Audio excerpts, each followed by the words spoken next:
Hi అండి, అందరు ఎలా ఉన్నారు? నేనైతే చాలా బాగున్నాను.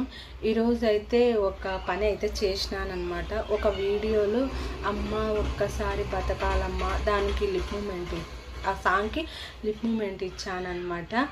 ఇప్పుడైతే నాకు భయం వేస్తుంది. ఈ సాంగ్ గిన మా అమ్మ గిన చూసింది అనుకోండి, నన్ను తిప్పలాడ్చి కొడుతుంది. ఇంకొక విషయము, ఒకవేళ నేను పొద్దునకి వీడియో తీస్తే నేను బతుకున్నట్లు, లేకపోతే మా అమ్మ చేతిలో చచ్చిపోయినట్లే అనమాట. ఇప్పుడైతే ఈ సాంగ్ అయితే పాడి అప్లోడ్ అయితే చేశాను, కానీ తర్వాత భయం వేస్తుంది. మా అమ్మ చేతిలో నేను చచ్చిపోతానేమో అని. ఎక్కడ దాపెట్టుకోవాలో తెలియడం లేదు నాకు. కానీ ఇలాంటి సాంగ్ చేయకూడదు మా అమ్మకి, కానీ చేసేసాను అనమాట పొరపాటుగా. అమ్మ నన్ను క్షమించు. నేనంటే మా అమ్మకి చాలా ఇష్టం అండి.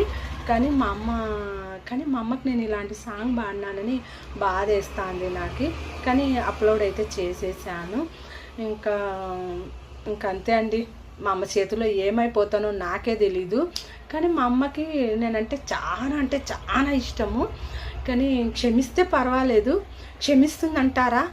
క్షమిస్తే పర్వాలేదు. కానీ మా అమ్మ నాకంటే ఎక్కువ ఇయర్స్ బతకాలని నేను మనస్ఫూర్తిగా కోరుకుంటున్నాను.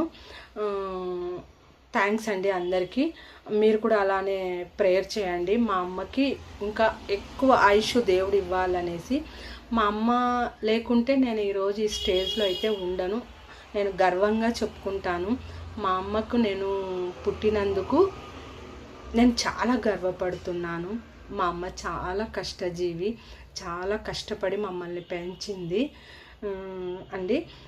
అందుకే మా అమ్మకి ఈ సాంగ్ పాడినందుకు నాకు చాలా బాధ వేసింది. సారీ అమ్మ, క్షమించు నన్ను.